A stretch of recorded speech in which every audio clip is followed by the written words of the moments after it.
Hello everyone! Now this video will be about Beltaine, and there are many different ways you can write and pronounce Beltaine. There are also many different traditions and rituals all throughout Europe and the British Isles and Scandinavia during this period of the year that begins on the evening of April the 30th and goes all the way to the 1st of May, and then some people also include like the astronomical date of Beltaine, which is the 5th of May, and then until the Beltaine portal actually closes on the 6th of May. So I am not here to tell you which name is the right one, which festival is the oldest, which rituals are the most authentic or where it all began. Or I'm not here to tell you how you should live your life. I am here to tell you about a powerful portal that is around the 1st of May and what I did from the moment the portal opened on the evening of the 30th, Walpurgisnacht, until it closed a little bit after the astronomical date of Beltaine, after Sunday the 5th of May.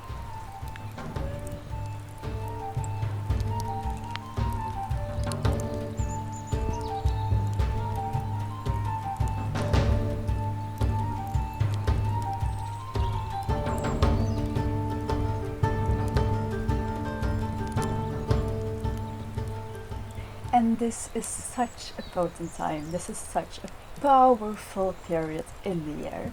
It was one of the most powerful and important festivals throughout of Europe, and it's closely linked to the agronomical cycle of the year in the Celtic and Nordic traditions. It celebrates the beginning of summer, and April is a little bit of a weird month, especially right here, and especially this year. It's the month where the king of summer and the king of winter are having a big battle, and then summer gets crowned at the 1st of May. It's when summer finally wins over winter and the summer half year has officially begun. The trees are finally getting their green coats, the forest anemones are blooming, and the fairies are moving into their summer homes.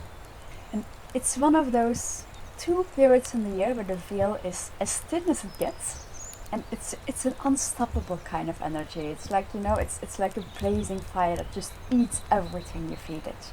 There's no way from stopping nature going into full bloom of summer now. There's no stopping it anymore. It's this kind of fire energy. The steps that we take during these days that the portal is open echo through to the worlds on the other side. We have the chance to work so deeply. We have the chance to send ripples through our lives. We light fires during these transitions. Fire is a transformative energy. It sits between wood and smoke. It's the uncatchable force in between. The smoke of the Beltaine fires is sacred. It cleanses, it protects, it blesses. The ashes are even more powerful. They too have blessing and protective power, but they also fertilize dreams, desires, and life lessons. During my Beltaine ceremony, I use the ashes of the Beltaine fire to bless people, and I fertilize the self-love that they hold for themselves, so it multiplies during the year.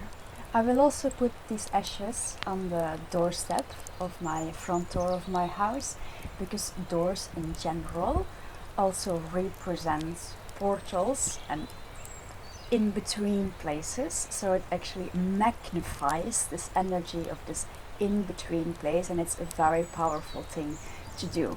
Also very important is to acknowledge the fairies.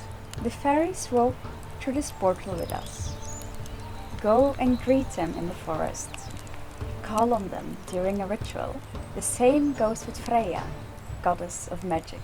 Putting our hands and feet on the soil is another such a powerful tool, and during these days I love to go in the morning when the dew is still on the grass. I love to go out with my bare feet and wash my face with the dew, with the Beltaine dew. And the story goes that by doing so you will you will give yourself eternal beauty for another year. And I love that this also can work for your soul, right? You're giving your soul eternal beauty.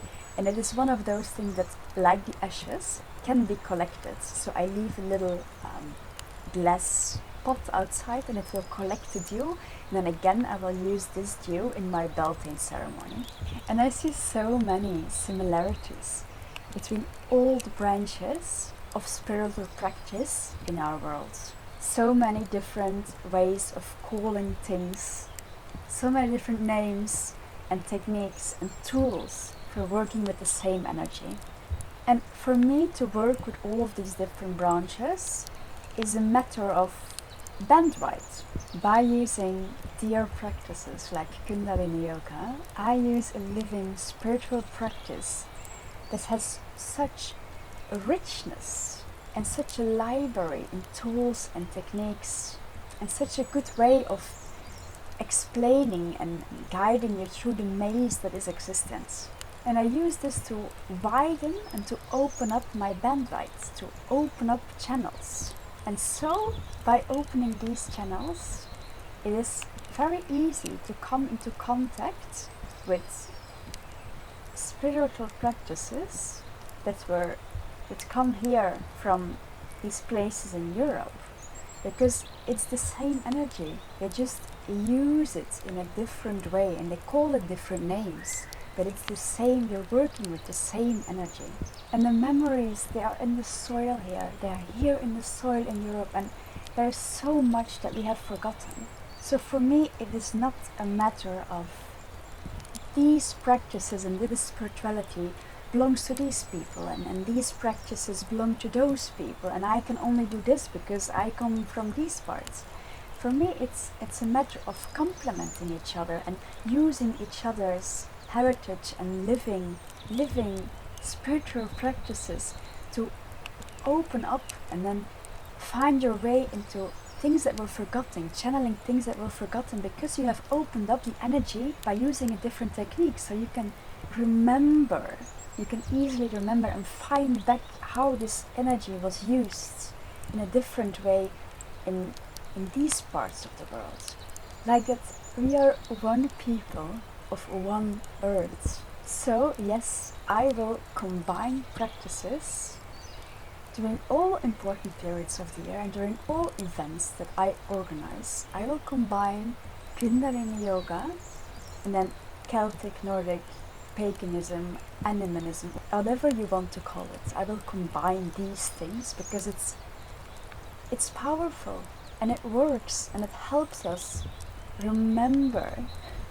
It helps us remember and reconnect. And that's what it's all about. And for my Beltaine event this year, I will use the Kundalini mantra, Satsiri, because it's one of the most important ones for the Aquarian age, one of the most important Kundalini mantras for the Aquarian age. And for me it fits very well this year, both with Beltaine, and I will also use it on the event I do the 1st of November. It's the exact spiritual counterpart in the year of Beltaine. And the mantra is about the eternity of the soul, about remembering eternity, that we are eternal, we are undying. And this is exactly what I want to honor and remember and celebrate when life is firing all around me. Thank you so much for watching this video. I hope you got something out of it. Thank you of connecting with the land, with nature, together with me. And I hope you had a very blessed Beltaine, just as I had.